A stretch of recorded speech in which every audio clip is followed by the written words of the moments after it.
The loop that added your picture. Thank you. Should be here. Kheong here. Just follow the guide. Yeah. Hello. Can you hear me? Hello. Okay, good. Actually, what I did is when they all speak, I start to write into my framework or what you talked about, so test out my framework, right? Okay. So because we need a framework to put all these together. But there's also another framework we need to deal with, which is a trick laid down by Dr. Aini. She say, trust, talent, and sovereignty, right? And there are still many things we have not talked about.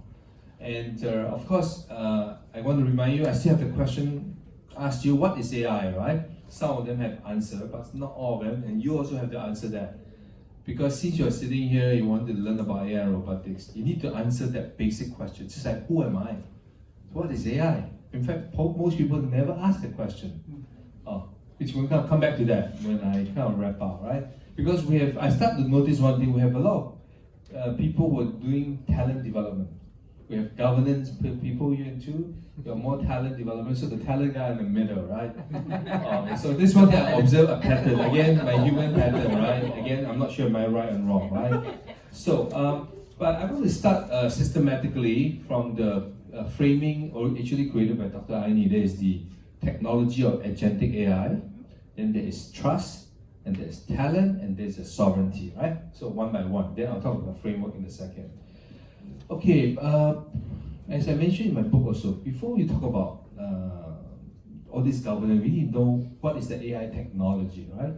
And you have described, we have moved from different generation of technology from yesteryear's Gen AI and then large language model, now we're getting to agentic AI. Then somebody are working on the world model, Yan LeCun, Li Feifei are working on it. Things are moving very quickly in terms of technology right now. So with agentic AI, I know that Kheong has mentioned, I think he articulated very well. In fact, I'm very impressed by his share, right? Agentic AI really is about giving autonomy away, right? And you have addressed that. What has changed, right? Okay. What has really changed? And what does the talent side needs to change? Right? Because technology has changed, and talent also has to be changed, right? Because I can't be teaching you COBOL. Yeah. I used to write COBOL. Yeah. Many years ago, I love writing COBOL and Fortran as well. But we cannot be teaching you how to do COBOL today, right? So what is your question to you is what has changed? I mean, seriously, with agentic AI, it just came on board, so powerful. What has really changed? What is the game changer there? Well, thanks, James. I think that's the $1 million question, which if I get it right, I'll probably get the $1 million prize, Nobel Prize. Yeah, that's right. So agentic AI, as earlier mentioned, it actually allows the AI to be automated and then to carry out transactions all by itself without any human intervention directing it. So it's automatic. So what exactly has changed? Because it's able to do that, the first item that we really need to consider is the issue of liability. Where is liability going to land, right? So you have this agent going about doing all kinds of things, buying invoices but not approved, and then of course, maybe there's some negligent conduct in the carrying out of the activities on behalf of the company and all that thing.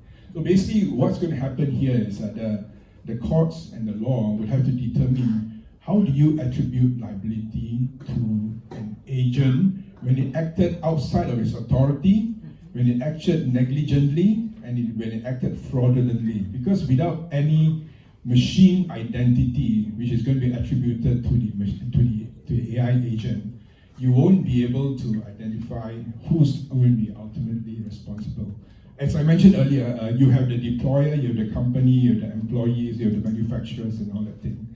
But we can go back to basic law, which is basically principal and agent, right? Sure. So when it comes to principal and agent, the agent can carry out all kinds of activity, but it's attributed back to the principal again, then the principal can be liable. But if in the event, if the agent says acted outside of its authority, in law, as it stands today, the third party dealing with that agent, they are not concerned with whatever is happening inside the company.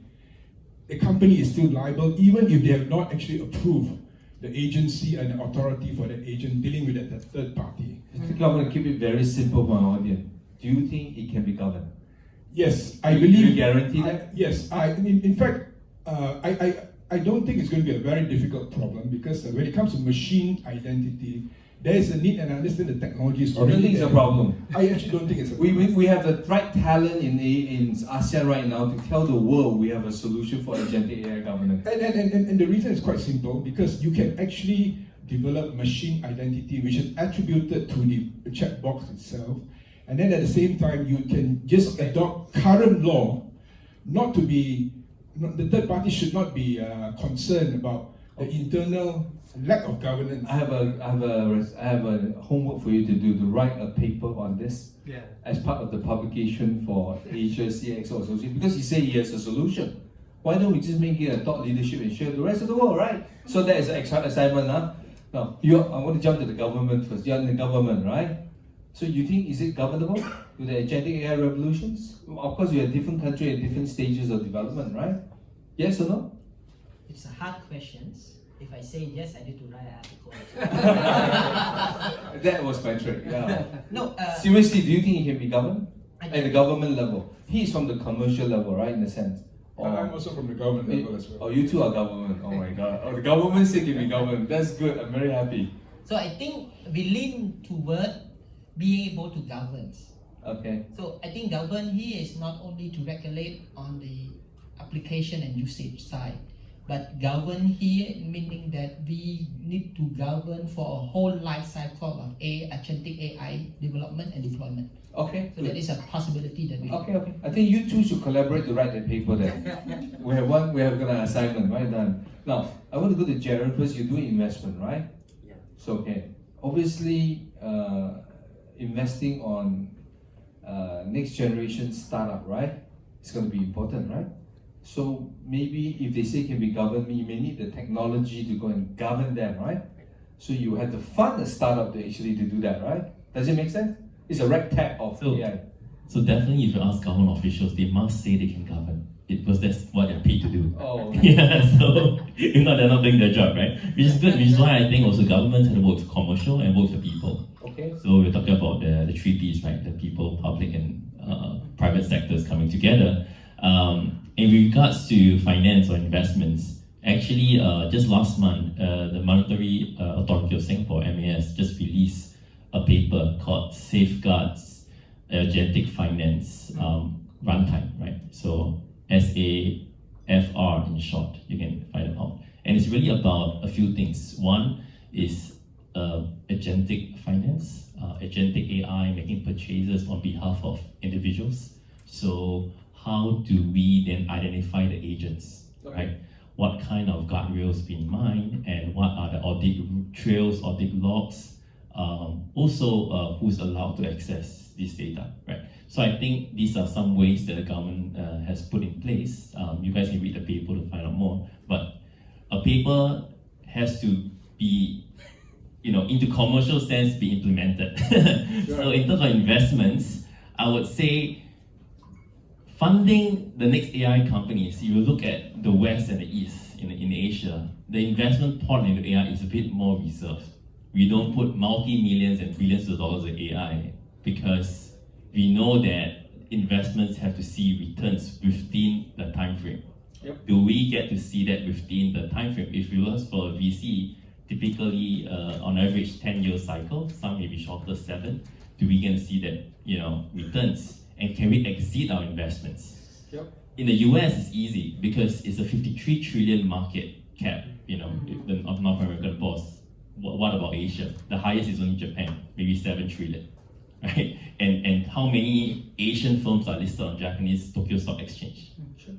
So, Jayren, I have a related question. I'm going to link the conversation, right? There's a reason why I asked the question to you on the investment side, because I don't think we can do anything to make the governance work if we don't have the right commercialization business framework, right? The news is that we have 2 government guys who are very confident there is a solution. Therefore, that means there's a blue ocean opportunity for a startup because they should be the first customer also, right? They're willing to pay for it, right? That's how I see the logic, right? So that means your role and their role can talk to each other. After the paper is published, we go and fund an AI startup to do this problem. Then ASEAN have a new startup to do that problem, right? Now that's interesting, right? Now, to do startup, you need talent, right? That's your cue. Correct. That's where I'm coming to you, right? You need talent, first of all, to support them to write the paper, right? You need the talent. You also need talent to execute on the governance, implementation, and operation. You also need the talent to develop the startup, or maybe also the talent for the investment, who understand this whole holistic, So right? actually these days, there's so many companies come out with, I'm an AI native or something. Ah, To the point I get overwhelmed with the investment. I just created a digital twin called Jayren.ai. Uh-huh. I say, before you come to me, please pitch to my AI. And if the Convince response them. is good, then you can come and talk to me. So I have more time. Good. He's using AI to do the support AI startup for AI governance in a sense, right? So we can see this thing all start to interconnect together, right? So assuming you can figure out the money, they figure out how to do it from the government policy down. At least we start with 2 countries, right? Dr. Aini is only 2 countries. We have another 9 more to go, right? No problem. That is your problem, right? We have 11 already. We have 11. We can. That's how our the ACXOA is all about, right? So if we solve this problem, all these are linked together. Now, you two have you have been in education. You're a professor, right? So you need to think really hard, okay? How to support the talent. Now, I have a feeling that you should not be teaching. I mean, you teach COBOL, but you may have to teach sustainability, right? You may have to spend in more effort to develop the talent, to fit all these things. And of course, this is where new jobs will be demanded anyway, right? You two have any comments on this talent side? I'm sure you're excited to tell me now. Okay, let me start the ball rolling with talent and then you follow. It's totally different in education nowadays, especially that we're talking about agentic AI, not even the simple AI. Because when you let the students understand what AI is and make them create something, it's not just creating something. You have to make them understand, okay, how do they reason out? What is the memory out of agentic AI? Those kind of important areas are very valuable for any student learning AI because it's a totally different animal. Now, the most important thing, aside from learning the architecture, is the ethics behind it. How are you governing? How do you make sure that it is very ethical? So even in the bachelor's degree, you have to discuss to them what AI governance is, what are the different responsible AI principles, what are the AI ethics. And before you actually deal with business, because although all of them are very important, you have to go as far as even your governance in your own countries.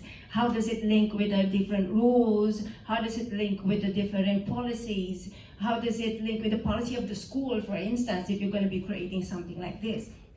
And then the creativity. Sometimes creativity goes beyond the infrastructure of the school and the laws of the school. Now, how do you monitor that as a trainer and then ensuring that the students understand? Those are the things that are challenging in today's time. I can see the passion in your eyes. Oh, thank you so Even much. when we talk about talent, teaching, you become really excited, right? Because I can see an educator in your mind. And I think you're right. And in fact, the reason I asked the question, what is AI, right? This United Nations University actually have a major event in November this year in Macau. Yes. Okay. The title of the topic is called AI for Education. How do you use it? And education for AI. Very interesting, right? So how do you develop the education for the AI so that we can empower what the policymaker, the investor, the implementer wants to do it, right? Sounds to me that you really have a game plan, right? Well, I was trying to think 7 years ahead. Good. Dr. Aini, I have another assignment to go. You see, somebody write out the framework of education for AI, right? Now you can start with your idea because you have to implement for your school anyway. In ASEAN, everybody could be the seed for creating something. Maybe from Philippines, from the Asia College, right? Asia Pacific College. You start with the curriculum. I can help you. Oh, I have a definitely. lot of ideas in this area because I'm working with the United Nations on it. I'm working on children education. I like to work with you because your school sounds to me has a lot of influence on the education sector. If you start the ball rolling, Singapore, Malaysia, Dr. Aini will talk to the right people. That's how the ball rolling in ASEAN. Start with one spark. of course, thanks to this gentleman, started with the confidence that I know how to solve the problem, right? See, that's how leadership, right? Now, Professor Mohammed Fadhil, you are a professor, right? At Johor, going to be the lots of data center, right? Very sustainable. Mr. Yusri was there. What is your thought leadership on educating the next talent? You can do more than talent. You could be building. Tell us about what your thinking is. I think the best for us, when it can reverse the time, the COVID-19 happenings. Okay. What happens to all the children, school children even, they cannot go anywhere and they have to do some online version, right? So everybody is actually being forced to be the online. Then exactly the time when we actually been forced towards the transformation of digitalizations. So once the tool is coming in, so people really excited, especially on the education sector, because at that time all the educators need to equip themselves, whether they need to do the exam oriented or they need to do some other asynchronous or synchronous versions that exactly people never knows about that things before. So once actually after I think 2021, so this is a starting point. All the universities, especially the Malaysian university, we are being forced not only on the conventional. We have 4 pillars of the educations. The first actually we just touched from since 20 years means conventional physical appearance, right? So now we focus, can you do the blended learning? Or can you the flexible learning, something like that? Or reverse flip learning, right? Yeah, something like that. So means that the students no longer student from the fresh school, whatever it is. It's exactly from the industry. So that time, so people need to be, equip the skill in terms of not only to the student, but to the educator itself. They need to go for the training. So, the administrators, they need to know how to use this kind of promptings, how to set the cameras and everything there. So this is exactly, the learning positions, especially we having a kind of new competency, I call it as a reskilling and upskilling. Are you doing that for UTM right now? Yes, Okay, definitely. good. All university. All University of Malaysia. Yeah. Okay, then you also have a responsibility to work with Rhea to work on this AI education for AI, right? If you work on that, you can get feedback from Pisal, from Kheong, from Jayren. Then they work on the policy side, right? You work on the investment possibility, venture side. Then you work on the education. This whole thing will link together. That forms the first basis, right? So what I'm demonstrating to you is that I'm doing agentic AI on them. You see, I've got that? They are my agent to do all the work. Of course, behind me is Dr. Aini. I'm her agent to make things happen, right?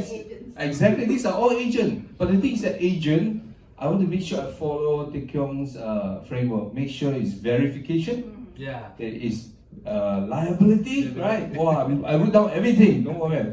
And I look at his slide. Liability, making sure that you have a different level of risk when we work together and all these things. So we follow the same framework, then we can bring, but the thing we are doing in a collaborative manner. Because we need to harness everything in ASEAN to work together. This is just an example of how we collaborate through conversation and dialogue. I'm just doing the connecting the dots because that's how I imagine.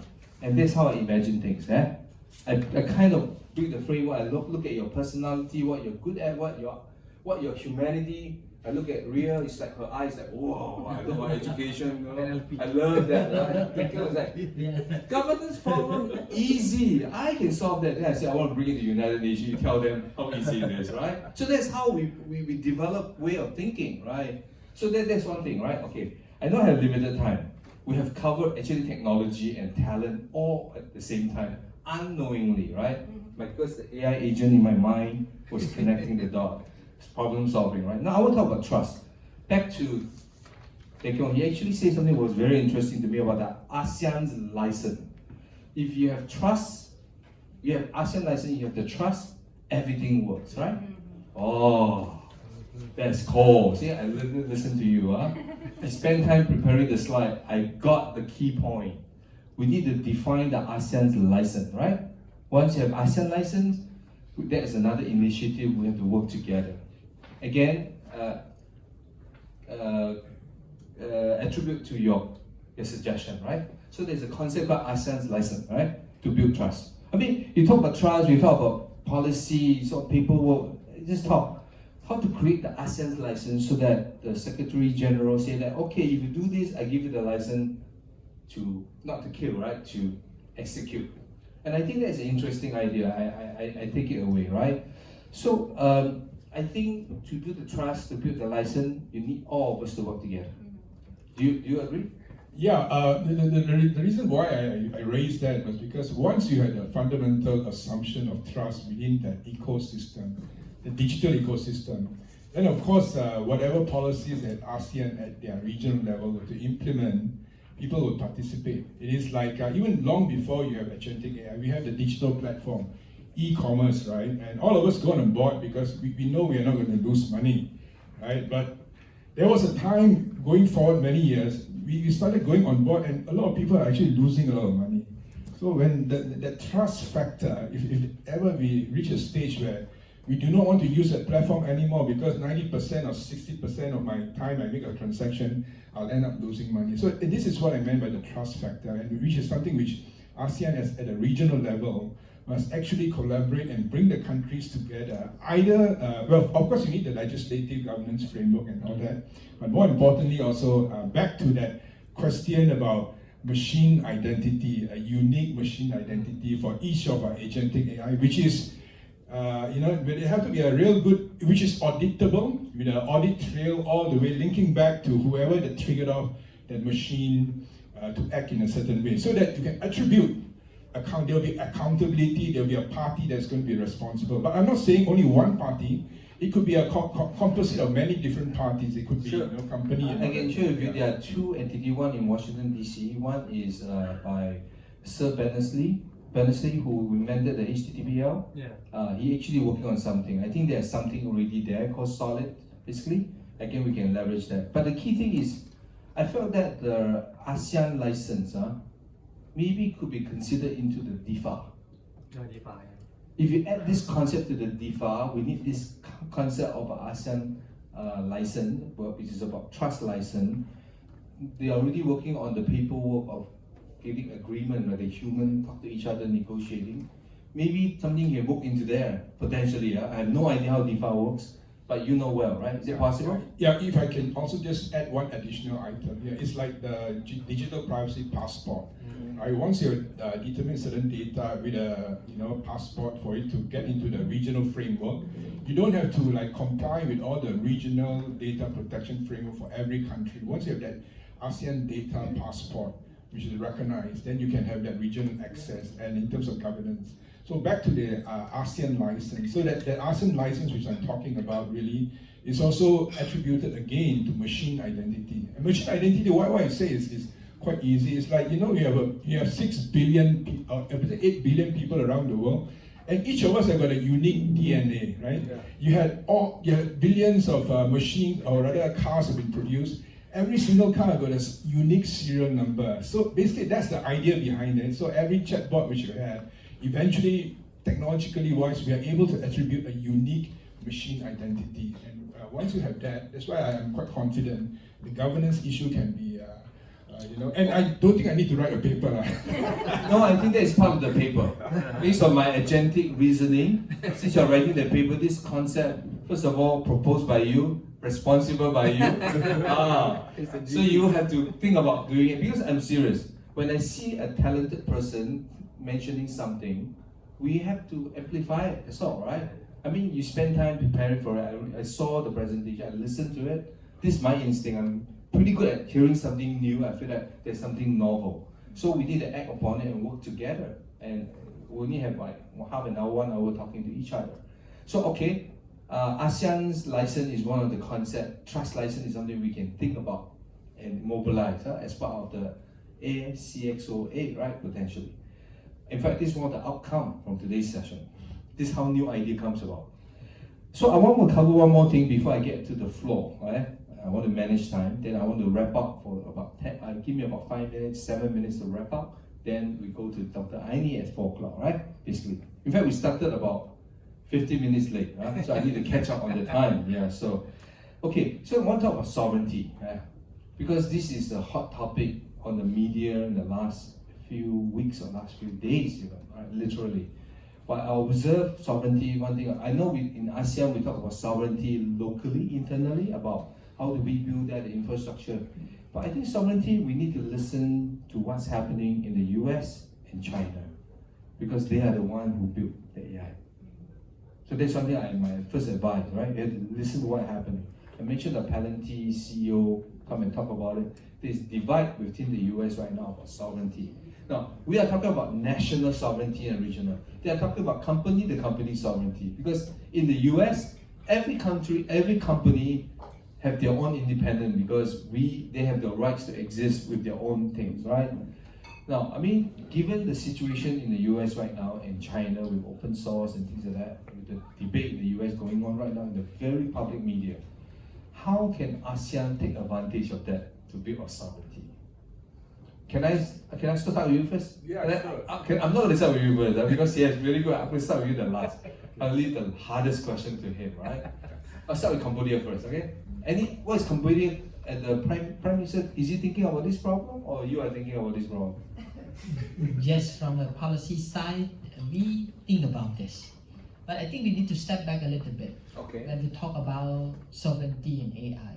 Okay, what does it mean? Now we always think about, okay, data sovereignty, you need to store data, you have data center in your country, your system developed in your country. But at the end of the day, I think from cybersecurity point of view, how can you ensure that the equipment that have been used, the computing power, the chip and everything is built by those companies not located in your sovereign. And then we cannot prove, or we cannot accuse that whether those data or those information not remit back to those companies. So are you saying that when you talk about sovereignty, you're saying you're concerned that if you're using Anthropic, Yeah, for example. it's running on their model, Yes. which in the data center in the US, not here. Yeah. Oh, okay. Also one thing, but also another thing is equipment and computing power and the chip itself. Technology-wise, we don't know whether the sovereignty can be exist in those technology or Maybe not. they can take away license for you to own. Yes. Okay. Or they can turn it off through a signal. Yes. Okay. That is the thing that is hard for us to govern banks. That is a thing that is hard for us to address.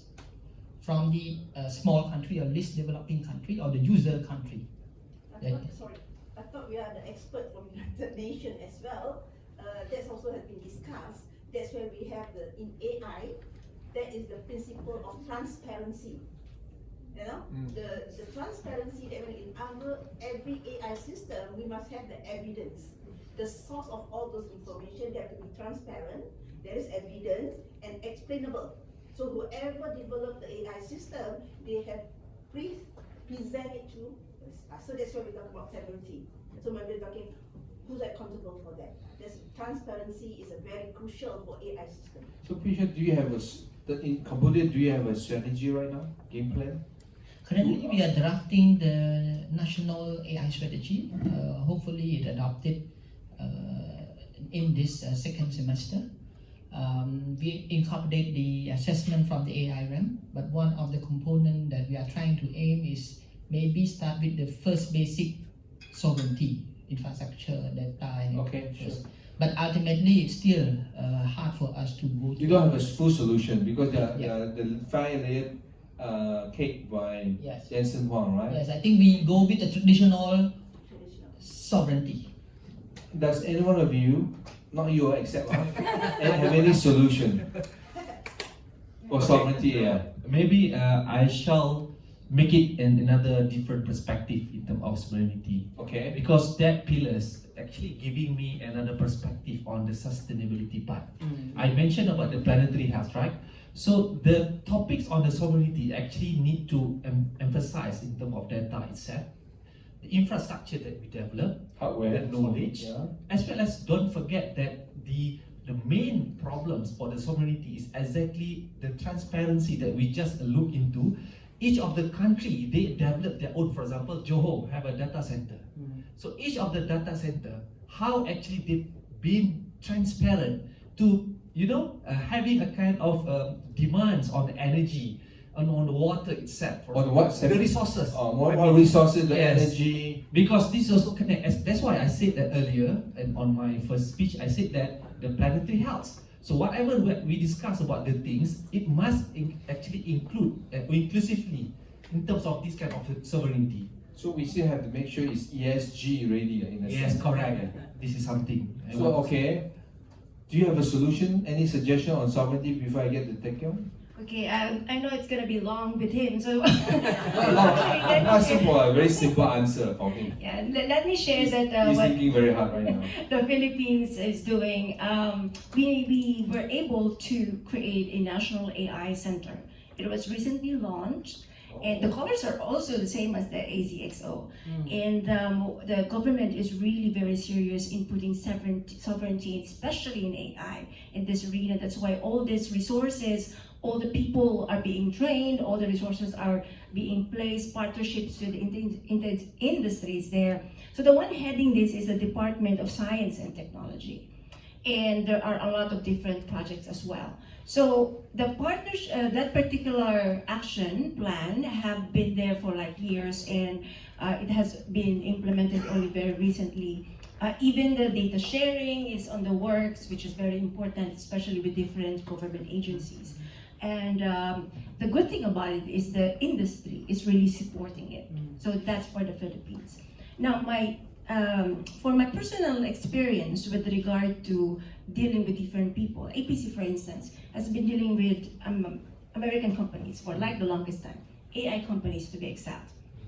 And then we also have dealings with Chinese, okay, agencies, and those two are two different worlds. Different world, right? Different worlds, Exactly. different worlds, and different planets as well. They're universities. The same planet. But then again, this is the thing, and this is my personal perspective, okay?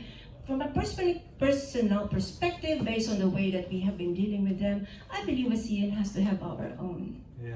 Okay. It's why? Because we can relate with each other better. Yeah.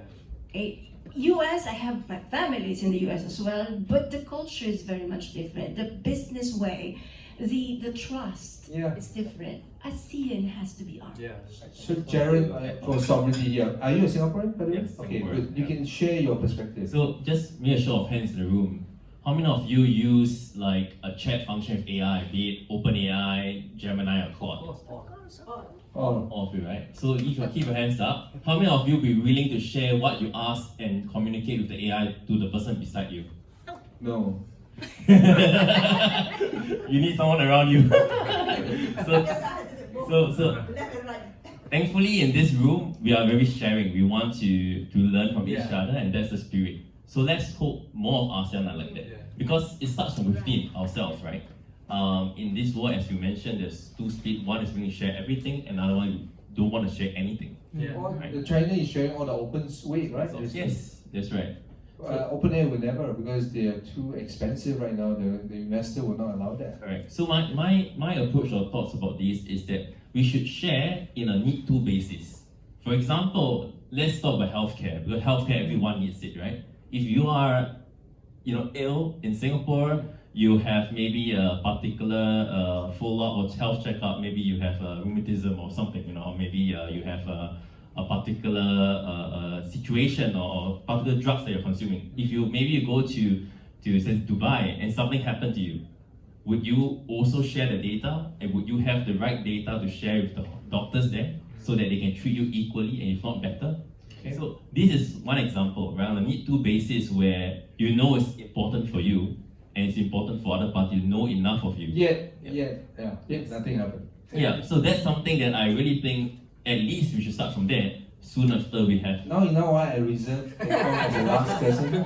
I frankly speaking, I felt we don't have a solution for sovereignty, even for a nation or an ASEAN. Yes. But magic can happen. Yeah. So Kheong, you have 2 minutes. Oh yeah, thanks. I try to look at it from the perspective of antitrust. When you have a business situation, you don't want any particular company to be dominating. Dominating any influence within the ecosystem, right? So there's authority to ensure that everybody have a level playing field. So likewise too, when you talk about AI sovereignty, you don't want a situation where certain countries or regional powers are controlling the way the AI is generating its final inputs or outputs to whoever that's using it. So you don't want a situation where those data is biased against the other countries whose data which they are not using. So likewise too, when you talk about AI sovereignty versus country sovereignty, you don't want a situation where the country, in using the AI, they realize that their country's sovereignty is actually being put in a lower priority compared to, let's say, the sovereign interest of the country that produces that AI, and which is why I agree with what Rhea is saying. We need to produce our own AI based on our own local customized data so that it can produce output which is very, very fair to us. You say we should, right? And it is already happening. I think there's already some project, even in Singapore, I understand is doing that. ASEAN, Malaysia has already introduced. Malaysia, we're all in Bahasa. I think Vietnam definitely will be going into it, and if Malaysia is doing it, Indonesia is doing it, the Khmer languages. So I believe that AI sovereignty would not be too much of an issue, because at the end of the day, it's a matter of technology and how we are going to control the data which the AI is going to learn from. Today in this panel, I'm going to disagree with you to make it seriously. You think we are really there? Because, I mean, to be fair, and you're talking about language sovereignty, I can understand. Do you think are we away from full sovereignty in terms of energy, hardware, software, model? And language, yes, I agree. Singapore is a sea lion. I'm challenging you because I'm not an easily convinced person. But I like the ASEAN licensing, by the way, I really like it. But do you think ASEAN has a solution? I'm not convinced yet. Well, I believe that sovereignty, the reason why we have ASEAN and not an economic union, EU, is because we don't believe in a custom union. We want every country to retain their sovereignty. And that's the reason why we have an association of Southeast Asian nations. We come together. That's why we have the ASEAN Secretariat. And our duties of those people who are there is we just identify the common ground in which we all can collaborate. So even be bound by it as well. So while retaining our sovereignty. So sovereignty to us is very important. So my conclusion is that it means ASEAN for sovereignty AI should be a federated interoperating model. Is that correct? Am I getting it right? Well, everybody have your own, but you can interoperate. Harmonize. Harmonize. In fact, interoperability has always been the core characteristic of how all the 10 and 11 countries operate in implementing their various sectoral interests. Because we don't have a unified legislative framework, unlike in the EU. They have their own parliament, they have their own enforcement. Here is But I can add to that. Very important. We're not talking about country nationality now, country by country. Please remember ASEAN Master Plan 2030. So when we're talking about ASEAN Master Plan, that's not country by country. It's our 11 countries. It's a collective. So we are from the policy going to go for the practice. So remember yesterday the chairman mentioned to us too. We're making about 230. How many percent increase? So we are the community. We are inching towards that. Okay. So as an AI agent to you, I'm reporting my status. For governance of AI, agentic AI, I think we have a solution. I think we are 80% there. Of course, starting with the paper and things like that, right? But for sovereignty AI for ASEAN, I don't really have a convinced solution yet, but remains to be discussed. We should have another round of session like that just to interesting, right? That's the way to keep the conversation. I think to just your point earlier, you mentioned about whether are we ready in terms of infrastructure wise.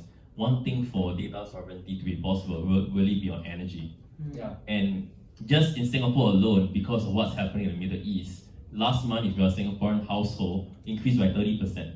It fluctuates. It's not a fixed rate. I understand. So one example is maybe you should, instead of looking at just ASEAN data sovereignty or AI, we should look at the maybe ASEAN electricity grid, because there's always excess electricity that we could trade amongst each other.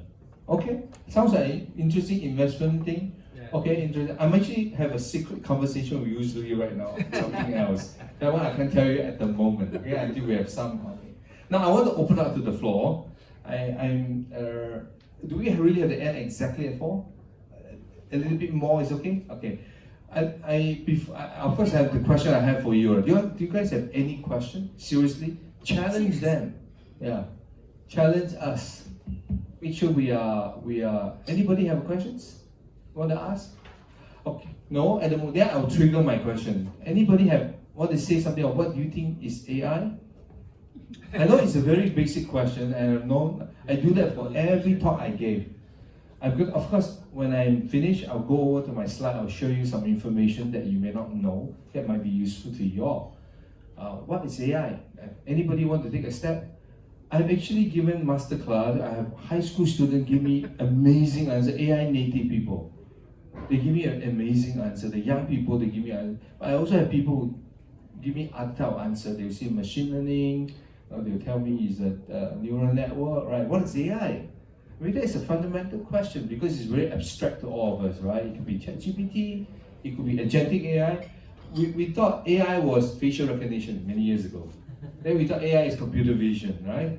Then we say AI is a large language model, Gen AI. Then we talk about AI is agentic. How come we keep changing? It's still called AI. And the governance are different, the complexity is higher, you need more computing power, you need better chips, right?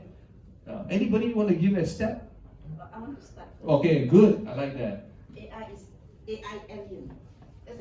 AI is AI alien. Alien. So you're talking about AI is a new species. Yes. Oh. Especially when you talk about the Not laughing. I Yeah, actually. okay. I'm talking about the super intelligence. Yeah. Of course, yeah. Maybe another alien that we have to. What I mean about another alien, whether we like it or not, we have to working closely Yeah. together, but become our partner. Yeah, basically in China they use the word carbon-based. We are all carbon-based, and the silicon-based species, right? And you probably hear the Geoffrey Hinton speech, right? Last year WAIC, he talked about how digital intelligence is going to replace biological intelligence, right? So these are real. I mean, they're talking about Nobel Prize scientists and Turing Award winner. There are only 2% in the human history who won a Nobel Prize and the Turing Award. Geoffrey Hinton is one of them. The other one is also an AI scientist, okay, from CMU. And this is actually serious. Otherwise, you won't be giving 15-minute speech at WIC. Globally, everybody record down. And so you're not far off. I think that is a very interesting perspective. Anybody else have any attempt? You can attempt as well. Yeah, Dr. James, if I may just clarify, the more reason that upskilling and reskilling is very much needed nowadays because AI has been changing a lot. The ones that you have mentioned were actually the traditional AI. And these are things that automates, that you can just... Classical AI. Classical AI. But since AI can create now, so that's the reason why we have agents. But agentic AI is very much different. And it goes to the next level already. Agentic AI can reason out. When you were saying that we are agents and you're basically, putting us together, in the industry, it's actually called AI orchestration. Yep. So you orchestrate, and that's one position which is very much in the software development in today's times. Now the thing is, we have to always upscale and rescale because there would be more things that AI are doing and people make AI do. But there's one thing that may change, because nowadays artificial intelligence is not just the meaning of AI. AI can also now be known as augmented AI. Augmented intelligence. Yes. And that's the reason why when people talk about AI plus or plus AI, they always mean human, okay, in the loop, out, whatever position the humans are, but the humans will be always there. Okay. And that's what augmented intelligence is. So the AI itself would really lead to something else. Okay. I'm going to ask one more question, then we're going to thank our panel if there's no question. What is going to be next thing after agentic AI? So we're doing governance, right? Mm-hmm. Today, governance, you have to be ahead of the curve. There are labs in DeepMind, in OpenAI, Anthropic, in China, all the universities are working on it, even NUS. What is next? Because if you're talking about policy making, anybody want to try that? What is next? That's already the next. What is that next? What is the next? Nobody know. Quantum and autonomous. Quantum. Okay, quantum. What else? This is a computer. Go ahead. Actually, Autonomous. like what I was saying, I think AI is really about the multiplier of human intent. So if you have good intent or bad intent, it can be your best friend or your worst enemies. Good. Do you think human has good intent? There's an AI trap here happening, right? I think we're like 50 shades of grey. Oh. You know, we, So we're we don't really not have bad. yeah. So AI will be like that also, right? Yes. So I mean that it becomes governing maybe of humans' intent. Do you think if all AI learn from Kheong, is it going to be a good AI? Yeah, if I may just add to the what I think AI is versus human intelligence. If I, let's say, do a Venn diagram, right? And the Venn diagram, the external circle is human intelligence. You know where I'm going to put AI inside? I'm going to put AI within the circle of human intelligence. And the only reason why I'm saying this is because what AI has achieved so far is it has created efficiency in, for example, the speed in calculations. It has created the ability to intersect with different multiple disciplinary kind of knowledge and all that. But this is not something that we could not have done if we had the time to do it. I mean, I can give you one good example. Like 35 years ago, when I did the research using, Westlaw and LexisNexis, and they already consolidated all the data, journals, and reports around the world. And all I need to do is just key in the issues, and immediately all the so-called output could come out. But that doesn't mean I could not do it had I have access to the library. So it wasn't anything that was additionally over and above our IQ. Is what is actually happening is they're just expedited in which we are thinking and doing things. So in that sense, I don't think AI is actually something which is greater than us. We still have so many more levels of consciousness and IQ which we are still exploring. Okay, good. I think what you're saying is that AI intelligence is a subset of humans' intelligence, right? We may or may not agree because we really do not know. But obviously, I can tell you based on what I'm working with scholars in the US, in China, different places in Europe, artificial consciousness is one of the areas people are looking at, literally. I'm actually looking into that as well. Exactly what it is, I do not know. I'm investigating. I'd like to know 5-10 years from now what it's going to be. As such, I want to first wrap up our panel before I go wrap up. One question. Yes, go ahead. All the panels. Yes. Because I have all those business, financials, and also the regulators, all that. Okay. We have to look at this now. I like your question. We are thinking the next after AI. I'm looking human being. Yeah, even though we have AI, but still when it comes to the loop, go back to the human. Human is the opportunist. Am I right? We are opportunities. Whether it's a bad or if there is opportunities, there is our intention to move over there. But when we go to AI, is AI opportunities? Is AI another one? Opportunities also depends on the sex, because we are male and we are female. Is AI also have male and female? So that's my question. Very talking about the way forward. Wow, getting very philosophical now. Any quick answer? I want to answer that. Okay. AI actually, when you say opportunist, it depends on what we do with AI. No, because human is opportunist. Yes. So now you put that because we want to make a difference. Because just now, Pisal mentioned that the woman in the loop. So people are afraid that women are going to conquer us. For me, no, because we are human, looking at human. But in AI, is AI opportunist? Yeah, well, that's basically what I want to answer. It would depend on how you will train your AI to be. It can train be, AI to be, right? yes, because AI is intelligence and you train it. The secret of what AI would be depends on what and how you will train it to be. Today, AI is trained by us. Yes. And then trained from it, learning from the environment, right? But in the future, when I share with you later on, I'll tell you more. Huh? But go ahead. There are times that AI is trained by another AI. Yes, there's also happened. There's all kind of thing. Now I want to kind of wrap up for each of you to leave one wisdom quote. You know, she still has one question left. We have one more question. No, you have two questions, right? Oh, just now asking whether the AI is because we're talking about intention. Go to the human, we look at the gender. We look into the sex. Yeah, because human we have the male and female. Our intention is different. So based on our intention, we train the Of course. machine. We train the machine based on what is our intention.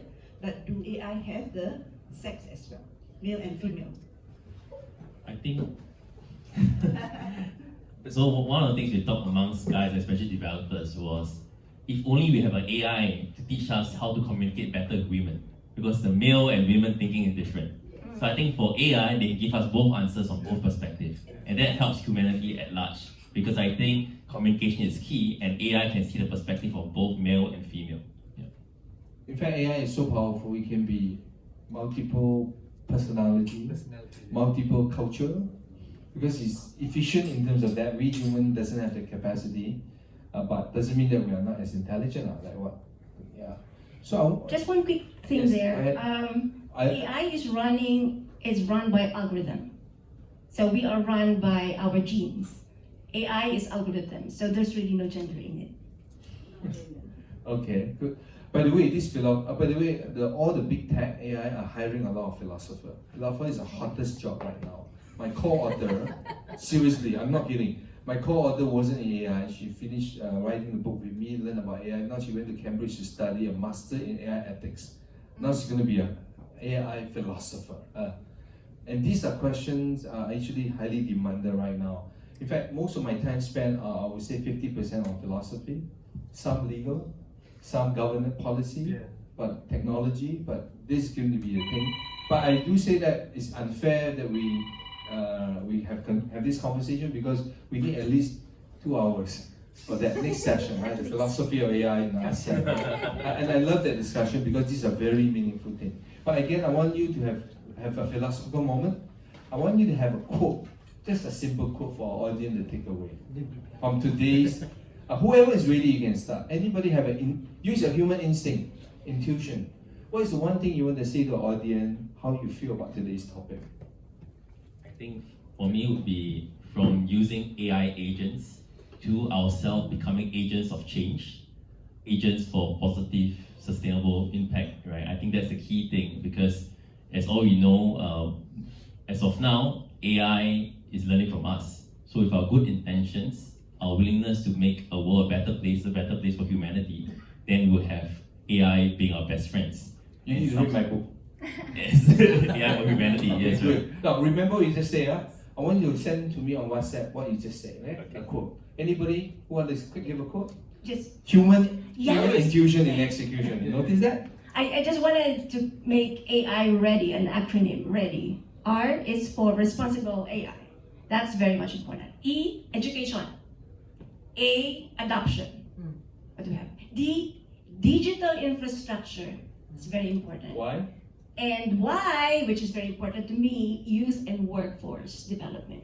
Wow, very good. Give it a hand applause. It's not easy, huh? Anybody want to try?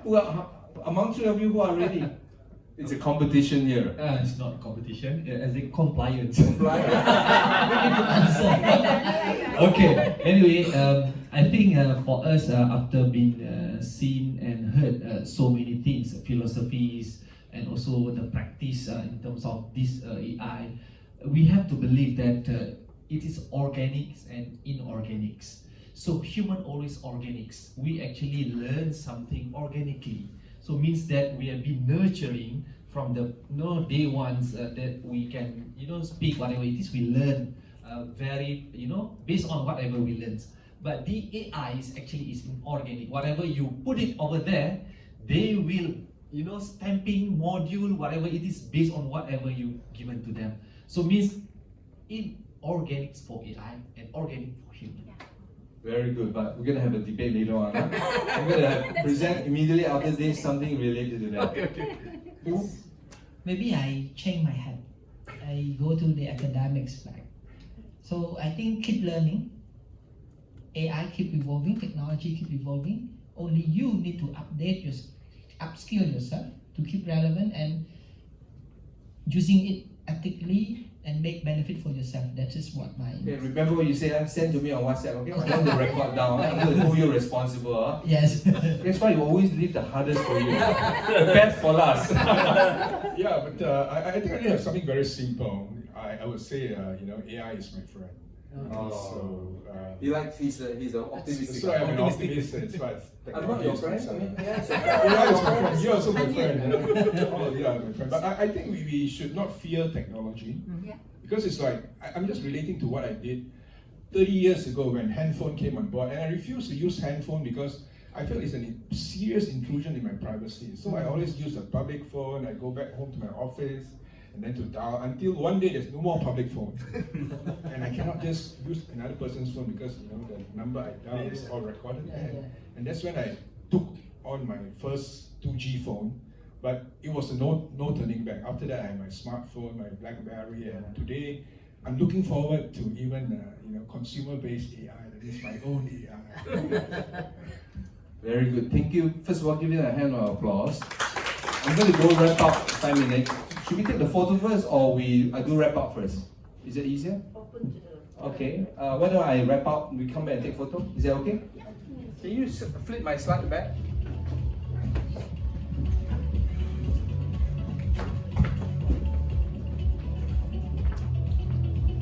Can you hear me? Okay. I started my presentation